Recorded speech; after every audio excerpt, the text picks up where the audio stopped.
Pemirsa Metro TV Lampung, jumpa lagi dengan saya Kastiawan dalam program Covid Talk selama 30 menit ke depan. Pemirsa, pandemi Covid masih terus melanda Republik ini. Lonjakannya cukup signifikan, tak mengenal usia, pangkat, jabatan, dan golongan, siapa saja bisa terpapar. Imbasnya, pelayanan rumah sakit lumpuh. Dan tak sedikit tenaga kesehatan maupun dokter yang terpapar. Dari catatan ID, sejak pandemi berlangsung sampai dengan Juni, ada 405 lebih dokter yang meninggal akibat COVID. Nah, bersama kita telah hadir Ketua ID Provinsi Lampung, Prof. Dr. Asep Sukohar. Selamat datang, Pak. Ya, selamat datang kembali, Pak Eka. Terima kasih atas kesempatan dan waktunya. Terima kasih. Pemirsa, dalam bincang kali ini kita ingin mengupas, membedah secara detail bagaimana dengan pelayanan, kemudian juga mungkin ada hal-hal yang perlu dievaluasi dan dikritik oleh ID terkait dengan penanganan COVID di Lampung. Namun untuk menuju itu, pemirsa, saya ingin bertanya terlebih dulu pada Prof. Asep, seberapa mengerikannya dari sudut pandang atau analisa ID terkait dengan perkembangan kasus COVID di Indonesia dan di Lampung khususnya, Prof?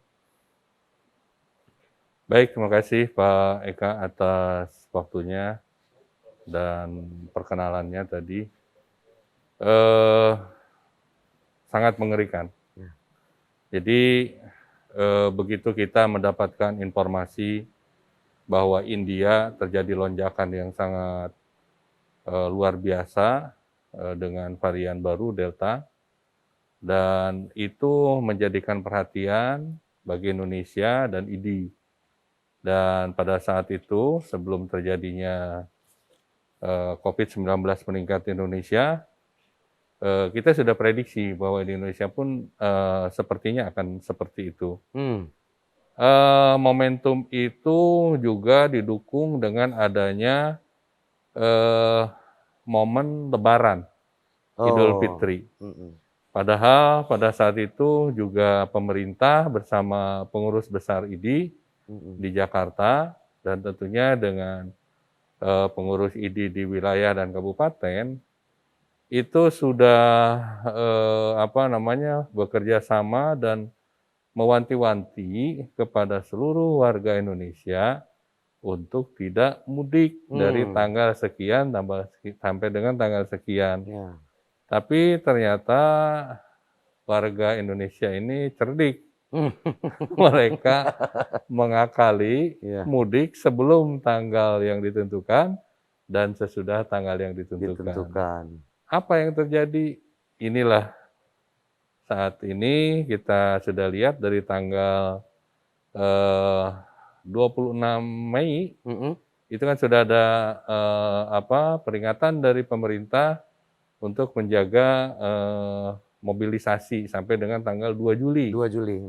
Itu karena sudah diprediksi ternyata terjadi peningkatan dan ternyata itu diperpanjang dengan PPKM darurat dari 2 Juli sampai dengan 20 Juli. Nah, jadi imbasnya bukan hanya di Indonesia tapi di Lampung.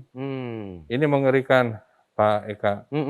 Karena diantara yang mengerikan adalah pasien harus susah masuk ke rumah sakit.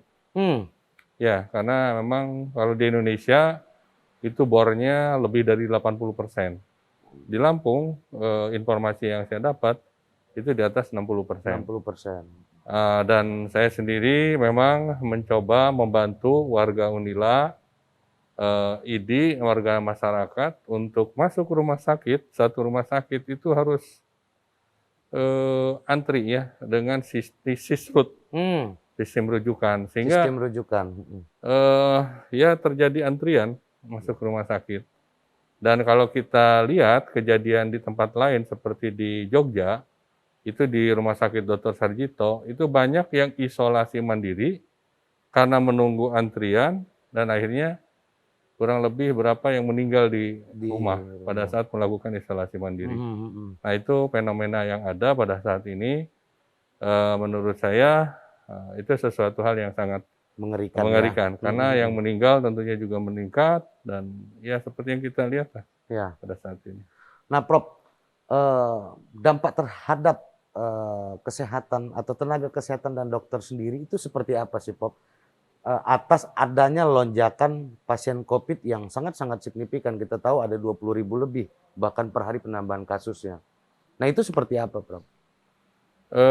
Ini tentunya berimbas terhadap, tenaga kesehatan termasuk dokter, Mhm, baik itu di rumah sakit, di dokter praktek mandiri atau, klinik, itu juga banyak yang terpapar, Pak. Banyak yang mmm. melakukan isolasi mandiri dan saya Wow, sudah, bicara dengan beberapa teman, mhm, itu kejadian seperti itu.